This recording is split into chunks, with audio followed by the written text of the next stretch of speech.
castelo forte é o nosso Deus. Boa noite, meus queridos irmãos. Graça e paz àqueles também que nos acompanham pelo YouTube. Nós vamos abrir a palavra do nosso Deus em Êxodo capítulo 20, para que possamos dar continuidade à exposição do quarto mandamento, a guarda do dia do Senhor. Nós vamos ler então para isso, meus irmãos, os versículos 8 a 11. Êxodo capítulo 20, do versículo 8 ao versículo 11. Eu peço aos irmãos toda a atenção, mesmo assentados, para a leitura do texto da palavra do nosso Deus, que nos diz assim: lembra-te do dia de sábado para o santificar. 6 dias trabalharás e farás toda a tua obra, mas o 7º dia é o sábado do Senhor teu Deus. Não farás nenhum trabalho, nem tu, nem o teu filho, nem a tua filha, nem o teu servo, nem a tua serva, nem o teu animal, nem o forasteiro das tuas portas para dentro. Porque em 6 dias fez o Senhor os céus e a terra, o mar e tudo o que neles há, e ao 7º dia descansou. Por isso o Senhor abençoou o dia de sábado e o santificou. Vamos orar, meus irmãos, mais uma vez? Querido Deus, nós te agradecemos, Senhor, pelo privilégio que nós temos de cultuar a Ti como irmãos em Cristo, como família do Senhor, e agora também o privilégio de podermos ouvir a Tua palavra, aquilo que o Senhor quer que nós façamos para obedecermos a Tua palavra, bem como também usufruirmos dos benefícios da obediência. E por isso nós queremos pedir ao Senhor que Tu possas aplicar em nossos corações esta palavra do Senhor. Que nós possamos, ó Deus, sair daqui, todos nós, conhecedores daquilo que o Senhor deseja que façamos, com dignidade, com amor, com reverência, com santo temor, a fim de que a nossa comunhão contigo seja ainda mais aperfeiçoada. Que o Teu Santo Espírito, portanto, possa nos ensinar nesta noite. É o que nós te pedimos em nome de Jesus. Amém. Meus queridos irmãos, como nós antecipamos na mensagem introdutória a este mandamento, este talvez é um dos mandamentos mais complexos e talvez um dos mandamentos em que há maiores distorções na interpretação. É um mandamento longo, o maior de todos os mandamentos, um mandamento que é ordenado por Deus para que possamos lembrar do nosso compromisso com Ele, um mandamento que expõe não apenas a guarda do dia do Senhor, mas também o nosso relacionamento do ponto de vista do trabalho que nós realizamos ao longo de 6 dias, um mandamento que nos instrui a respeito do modo como Deus já antecipa aquilo que nós vamos usufruir no céu, na presença dEle. É um mandamento, portanto, que nós poderíamos usar muitos e muitos dias para meditar a respeito do seu ensino, dos detalhes tão preciosos que ele nos apresenta.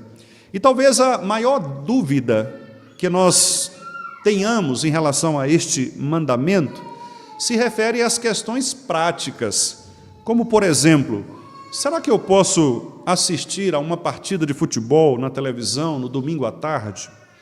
Ou será que eu posso sair para comer com a minha família em algum restaurante no domingo? Será pecado pedir uma pizza para que nós possamos comer à noite, junto da nossa família, depois de terminado o culto ao Senhor? Mas e se eu tiver, talvez, que lavar o meu carro no domingo à tarde, para que eu possa, assim, trabalhar ao longo da semana? Estas perguntas, elas são as mais comuns quando nós tratamos acerca deste mandamento. E talvez a dúvida que nós tenhamos, de fato, no nosso coração, é se nós não estamos desobedecendo a Deus, fazendo coisas que, num primeiro momento, não se referem necessariamente a uma adoração coletiva, pública, aquilo que nós chamamos de culto público ao Senhor.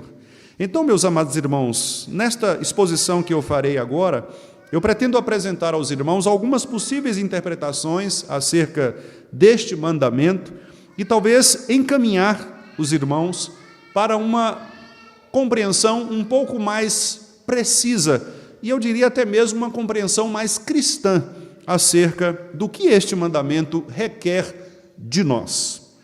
Então, primeiramente, eu gostaria de expor 4 possíveis interpretações que são apresentadas a partir deste mandamento. A primeira interpretação é a interpretação que nós podemos considerar como legalista. Esta interpretação legalista é uma interpretação muito comum, por exemplo, na Igreja Adventista do Sétimo Dia. É uma interpretação literal do termo sábado, e uma interpretação bastante relacionada aos chamados judaizantes. Quem eram os judaizantes? Eram aqueles judeus que, mesmo na época do cristianismo, eles ainda pretendiam sustentar dias e formas do judaísmo. Eles eram simpatizantes do cristianismo, mas ainda exigiam dos cristãos que eles se adaptassem à linguagem e ao formato do culto cerimonial judaico. Então, por exemplo, eles exigiam que os cristãos passassem pela circuncisão na carne. Exigiam que os cristãos ainda participassem da dieta judaica e comessem apenas aqueles alimentos que eram autorizados pela dieta judaica e se abstivessem dos alimentos proibidos, conforme as instruções, especialmente no livro de Levítico. E também eles instruíam que os cristãos deveriam permanecer guardando os chamados dias santos. Então, o 7º dia, que era o sábado, o sabat do judeu, é agora interpretado de maneira literal como sendo, de fato, o 7º dia da semana. Por isso, os adventistas do 7º dia entendem que é bíblico guardar o sábado, o 7º dia da semana, porque eles interpretam legalisticamente o preceito do mandamento como sendo o sábado, o 7º dia. E eles, então, preservam essa tradição, relacionando essa tradição de maneira especialmente ligada a este grupo de judaizantes, que eram adeptos relativamente ao cristianismo, eram simpáticos ao cristianismo, mas, como eu disse, ainda desejavam preservar algumas das formas de culto religioso judaico. Uma segunda interpretação é o outro extremo desta, é a interpretação de que Deus não mais exige de nós o cumprimento dos mandamentos. Estas pessoas entendem que Cristo, tendo cumprido a lei, Ele não mais exige de nós que nós obedeçamos aos mandamentos de maneira como ele é colocado. Portanto, não haveria necessariamente a obrigação por parte da igreja de guardar um dia da semana, seja ele o primeiro, seja ele o 7º, seja ele qualquer um dos dias da semana.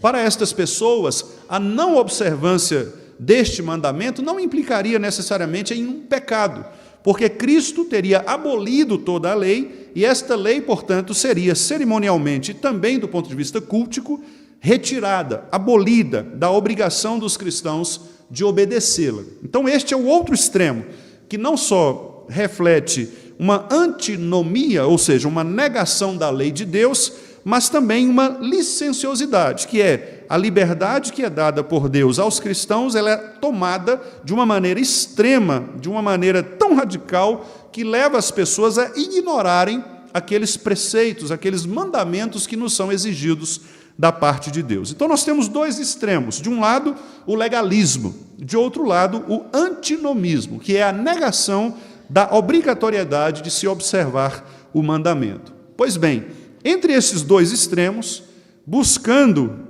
o equilíbrio, nós temos duas posições que são as posições mais comuns dentro da tradição evangélica, e nós poderíamos até mesmo dizer dentro da tradição reformada. O terceiro, que seria este primeiro do meio, ou este primeiro equilibrado, é a posição que a própria Confissão de Fé de Westminster, ela nos apresenta. A Confissão de Westminster, ela assume o sábado como sendo agora o domingo.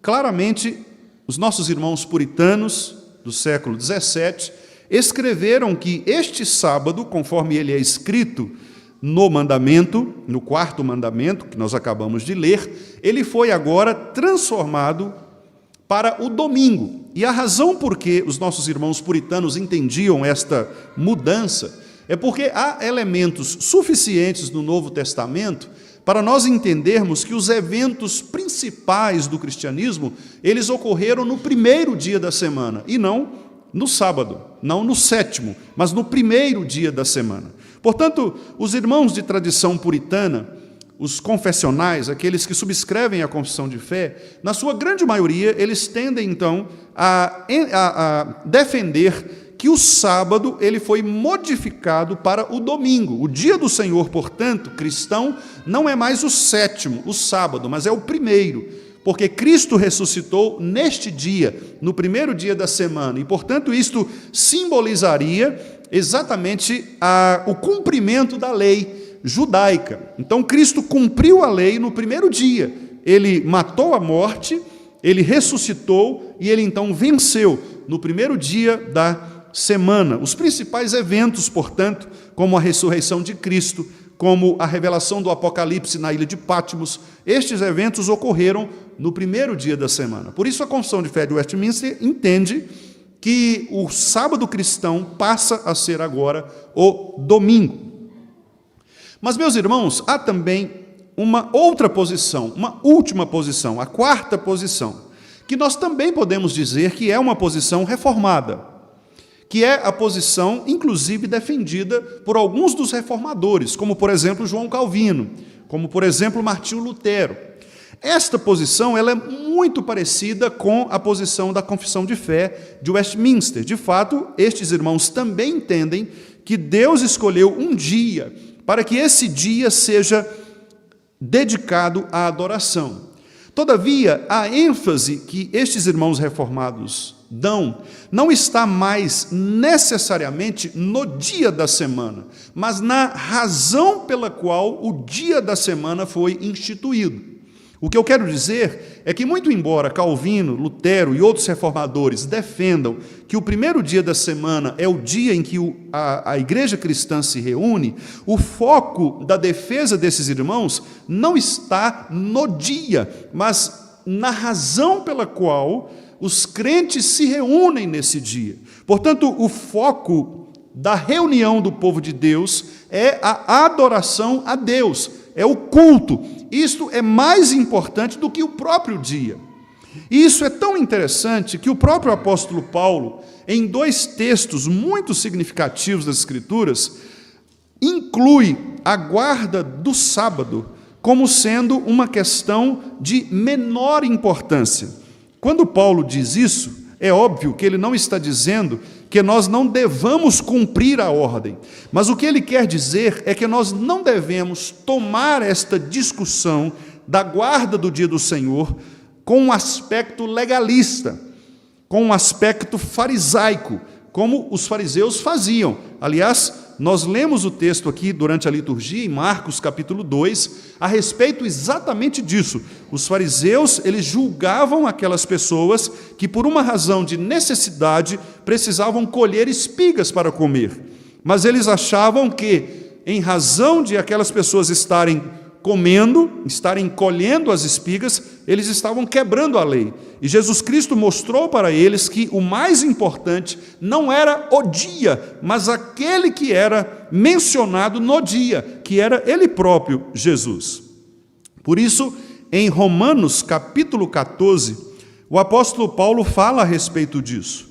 Ele diz que estas coisas, como o comer, como o beber, e mesmo a guarda de dias, a guarda de sábados, estas coisas são consideradas como de menor importância, no sentido de que elas não devem dividir o povo de Deus. O povo de Deus não deve considerar este aspecto como sendo algo para se dividir, como algo de julgamento entre as pessoas. Paulo diz: por que tu julgas teu irmão? E tu, por que desprezas o teu irmão? Pois todos compareceremos perante o tribunal de Deus. Porque está escrito: por minha vida, diz o Senhor, diante de mim se dobrará todo joelho e toda língua dará louvores a Deus. Assim, pois, cada um de nós dará contas de si mesmo a Deus. Isto porque alguns irmãos estavam julgando os outros com relação àquilo que comiam, com relação àquilo que bebiam e também com relação à guarda do sábado. E é tão interessante, meus amados irmãos, porque o próprio Paulo, ele desejando pregar o cristianismo aos judeus, ele ia à sinagoga no sábado, e no sábado ele pregava a palavra do Senhor, muito embora nós saibamos que o público cristão se reunia no domingo, no primeiro dia da semana. O próprio Senhor Jesus Cristo, por algumas vezes, também ministrou no sábado. Tanto é verdade que, como eu citei agora há pouco, Cristo foi inclusive questionado pelos fariseus em relação a isto. Não só neste momento, mas noutros momentos. Quando, por exemplo, ele curou enfermos também no sábado. E os fariseus focavam, portanto, no dia, no legalismo da lei, e esqueciam o que era mais importante, o dono do dia, que é Jesus. Por isso ele disse: eu sou o Senhor do sábado. Em Colossenses também, o apóstolo Paulo, ele menciona esta mesma questão do julgamento em relação a dias, em relação a formas de culto, em relação àquilo que ele menciona como sendo questões relativas à espiritualidade. Alguns se achavam mais espirituais do que outros e queriam julgar estas pessoas. Paulo diz: não façam isso, não julguem as pessoas. O versículo 16 do capítulo 2: ninguém, pois, vos julgue por causa de comida, bebida, dia de festa, lua nova ou sábados, porque tudo isso tem sido sombra das coisas que haviam de vir, porém o corpo é de Cristo. Então reparem, meus amados irmãos, que a grande questão aqui que está sendo mencionada é o debate em relação à razão pela qual o nosso Deus estabeleceu o dia para ser um dia de adoração, não necessariamente o dia em que nós fazemos isto. Esta, portanto, é a quarta posição, que é uma posição também defendida entre os reformados. Então nós podemos dizer que, muito embora nós possamos admitir tanto a terceira quanto a quarta posição, aquela que nós subscrevemos na nossa confissão de fé, transferindo para o domingo aquilo que é o sábado, nós também entendemos que a razão pela qual nós nos reunimos não é necessariamente o dia, mas o porquê nós nos reunimos. Até porque, meus amados irmãos, o Novo Testamento não faz esta transposição do sábado para o domingo como um mandamento. Isto é inferido, isto é concluído a partir desta mudança do próprio povo de Deus. O que eu quero dizer com isso é que o nosso Senhor Jesus Cristo, ele não determinou que nós nos reuníssemos no domingo. Esta foi uma prática da igreja cristã, que foi validada pelo próprio Jesus e pelos apóstolos, a partir do momento em que eles então também passaram a se reunir no domingo. Não há uma ordem de Jesus Cristo para que o sábado, o sétimo dia, seja transferido para o primeiro dia da semana. Esta transferência foi uma prática da igreja, uma prática apostólica, que nós, então, ao longo da história, fomos mantendo. E por isso, quando chegamos no século XVII, os puritanos entenderam que, uma vez que a igreja primitiva se reunia desta maneira no primeiro dia da semana, portanto, este é o dia que o Senhor escolheu para que nós possamos também nos reunir. Mas, repito, o foco não é o dia necessariamente, mas um dia para que nós possamos nos dedicar coletivamente em adoração ao Senhor. É o dia em que o povo de Deus, em todo lugar, a igreja cristã, se reúne para focar os seus olhos, o seu coração na pessoa de Jesus Cristo. Então, este é o primeiro aspecto que eu gostaria de destacar. Nós não somos legalistas, como são os adventistas, porque não somos judaizantes. Portanto, nós não vamos defender que o sábado é o dia de adoração.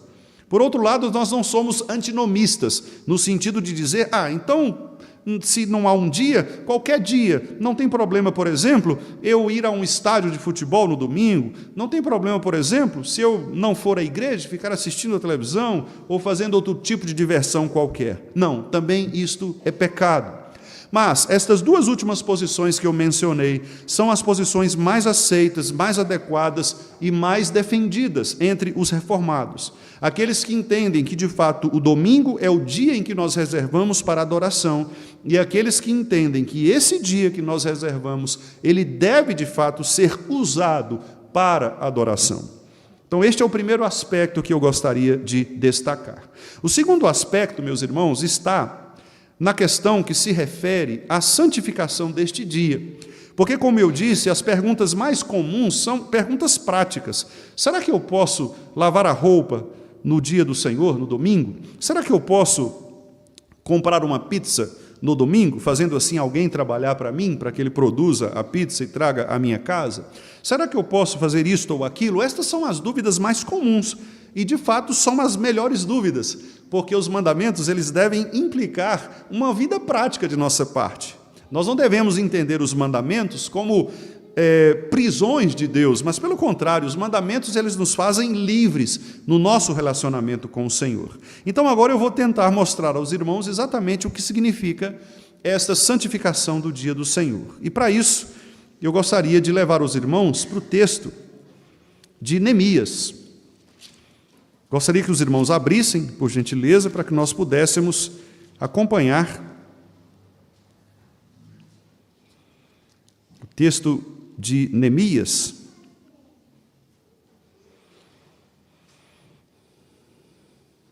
Veja o que acontece no texto de Neemias, capítulo 13.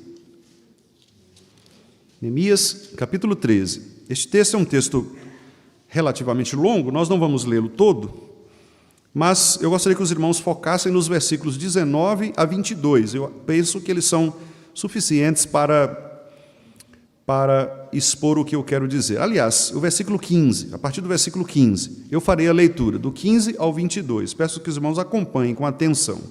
Veja o que acontecia naqueles dias, que é como começa o versículo 15. Naqueles dias vi em Judá os que pisavam lagares ao sábado.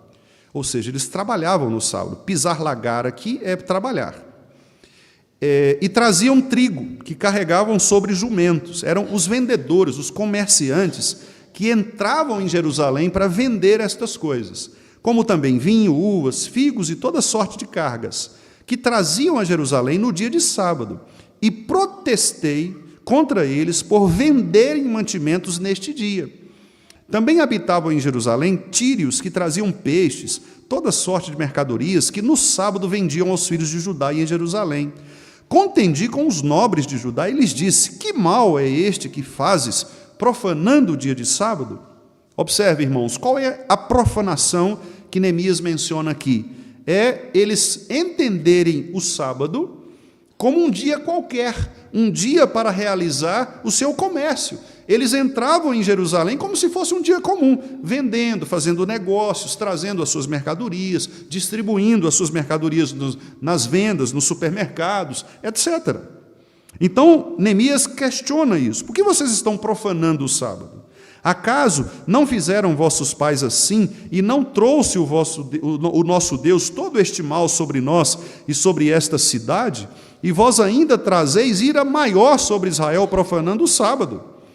Dando já sombra às portas de Jerusalém, antes do sábado, ordenei que se fechassem. Aqui Neemias age como um pastor. Ele proíbe a entrada desses comerciantes. Quer dizer, quando já estava baixando o sol, dando sombra, no finalzinho da tarde, falou: gente, que é isso? Fechou as portas e determinei que não se abrissem, senão após o sábado. Deixa passar o sábado. Às portas coloquei alguns dos meus moços, para que nenhuma carga entrasse no dia de sábado. Então os negociantes e os vendedores de toda sorte de mercadorias pernoitaram fora de Jerusalém 1 ou 2 vezes. Protestei, pois, contra eles e lhes disse: por que passais a noite defronte do muro?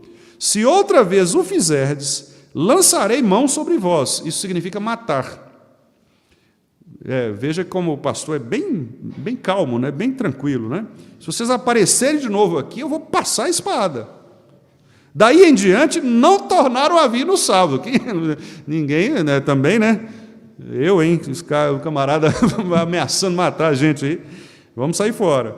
Também mandei aos levitas, que eram aqueles que cuidavam do templo, que se purificassem e viessem guardar as portas. Para quê?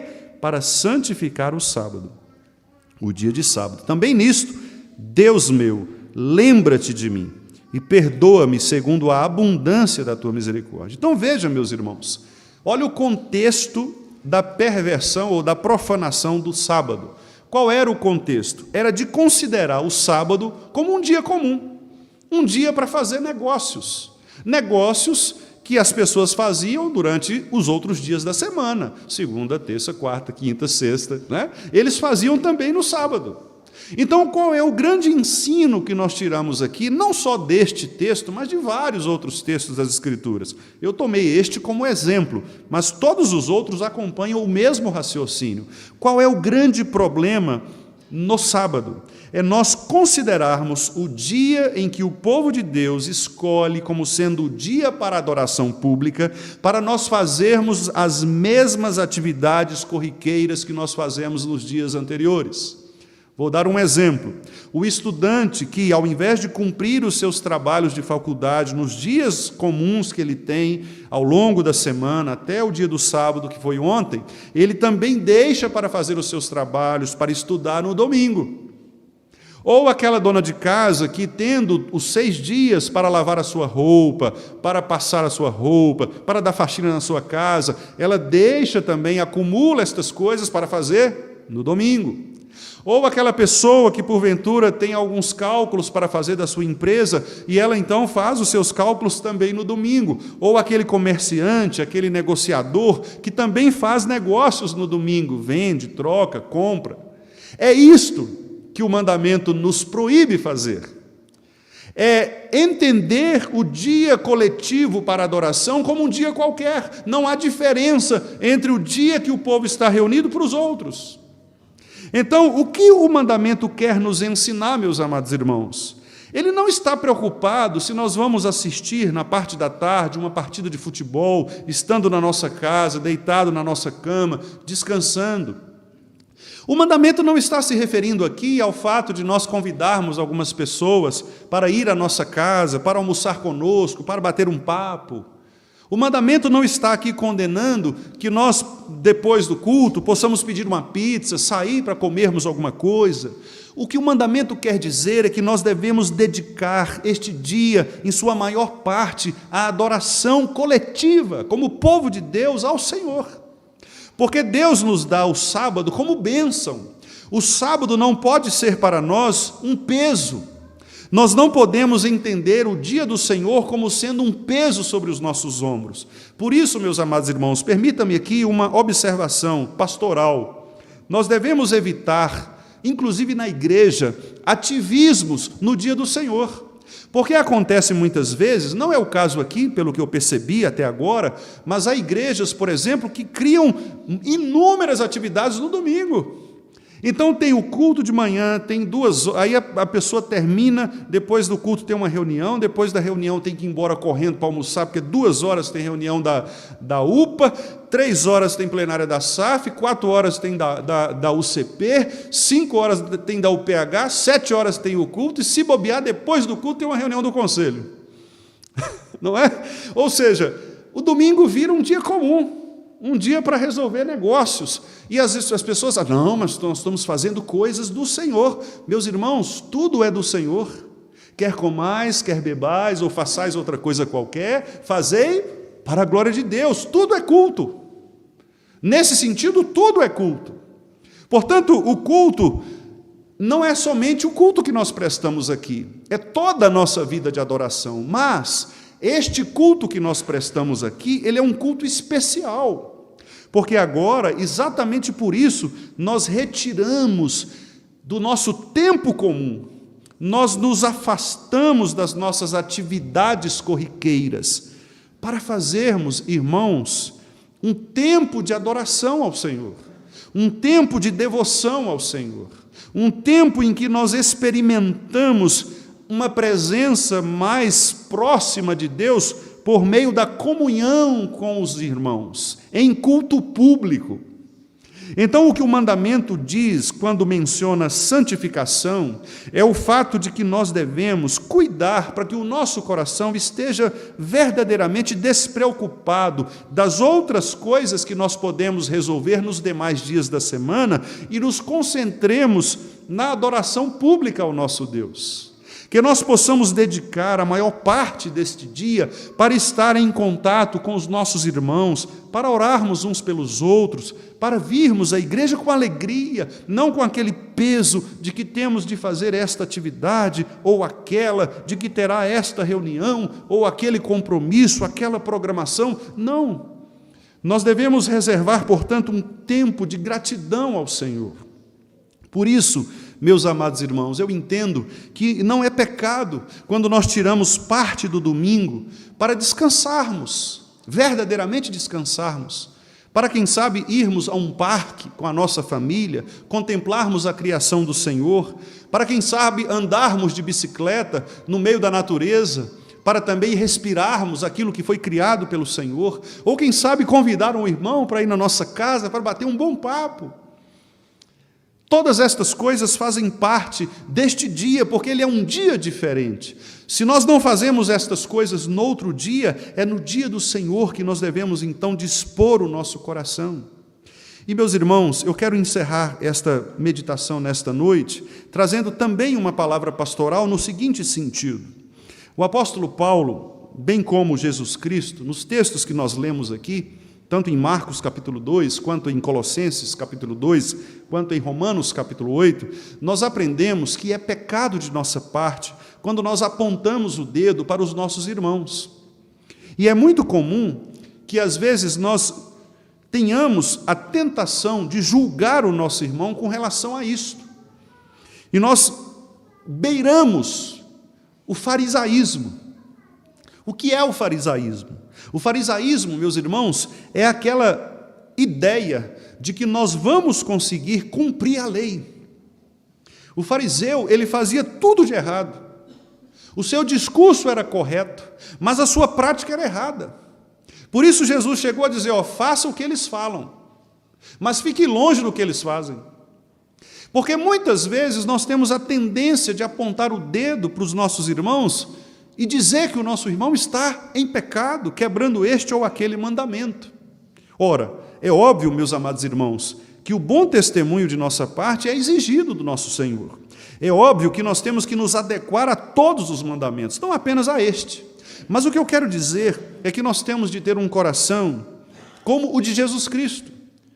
Jesus, naquele momento em que ele foi questionado a respeito dos seus discípulos estarem colhendo espigas, ele usou a própria Escritura Sagrada para denunciar o farisaísmo daquele que os questionava. Porque ele disse, mas não foi também Davi que fez a mesma coisa? Por que vocês não falam mal de Davi? Por que vocês não olham para a própria prática de vocês, para a própria lei de vocês? Porque os fariseus são assim. Eles se vestem com uma capa de legalismo, pensando que eles são capazes de obedecer à lei, quando na verdade há outras muitas coisas que eles não são capazes de fazer.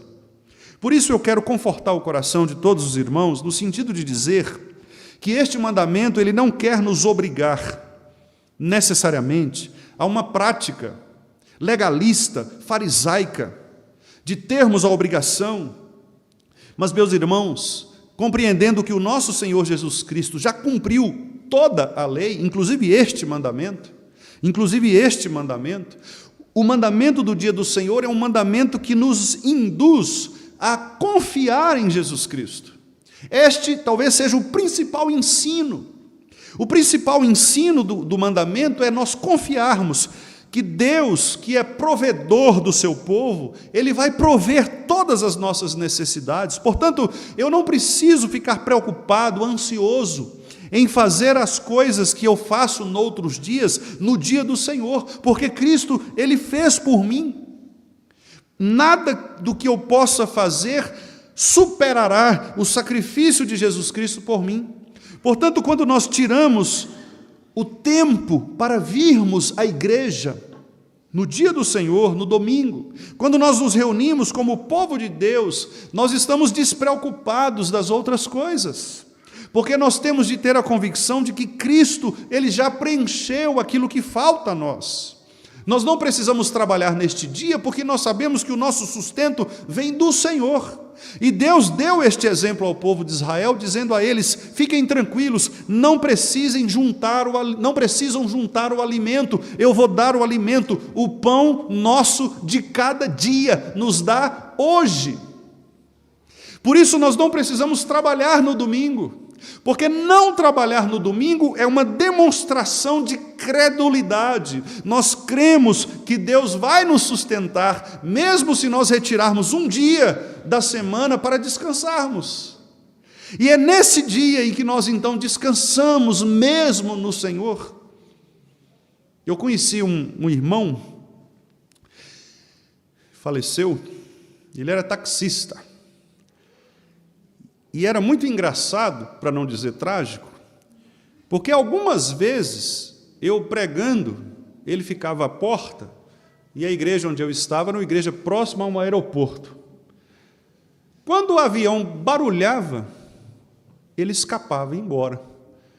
Eu não entendia aquilo assim no início. Depois alguém me disse: não, pastor, ele é taxista. Então, domingo, na hora que ele vê o avião, ele já vê os passageiros chegando, ele corre para o aeroporto. Corre para o aeroporto. Saía antes. Às vezes, na ceia, ele saía antes. Irmãos, falta de confiança no Senhor. Não precisa você sair correndo daqui para trabalhar. Fique tranquilo. Deus vai dar a você o sustento em Cristo, Ele promete fazer isso conosco. Então o domingo é esse dia, é o dia em que nós descansamos nosso coração, é o dia em que nós saímos de nossas casas para virmos à igreja, para usufruirmos desta maravilha de estar entre os irmãos, de nos encontrarmos. Como é bom, meus irmãos, como é bom poder encontrar um ao outro, abraçar, ver aquele irmão que nós não tínhamos visto na semana, pegar na mão ali, saber de uma notícia. Como é bom, como é gostoso, como é prazeroso isto, e isto é bênção de Deus para a igreja. Deixar de participar deste momento é, meus irmãos, atrair para si um quadro de depressão espiritual. Porque aquelas pessoas que se ausentam deste momento e que acham que vão suprir a sua necessidade trabalhando e buscando outros recursos, elas vão só se cansar ainda mais. E o nosso Senhor Jesus Cristo disse: vinde a mim, vocês que estão cansados. O que significa dizer que o dia do Senhor, ele é um dia no qual nós nos lançamos no Senhor Jesus Cristo, derramando sobre Ele toda a nossa ansiedade, ouvindo a palavra dEle que nos preenche, que nos alimenta, que tira de nós as ansiedades. Cantamos com alegria dos nossos pulmões, das nossas vozes, choramos emocionados muitas vezes, participamos das orações, tomamos da ceia do Senhor. Este é o domingo, não há festa mais importante para o cristão do que esta.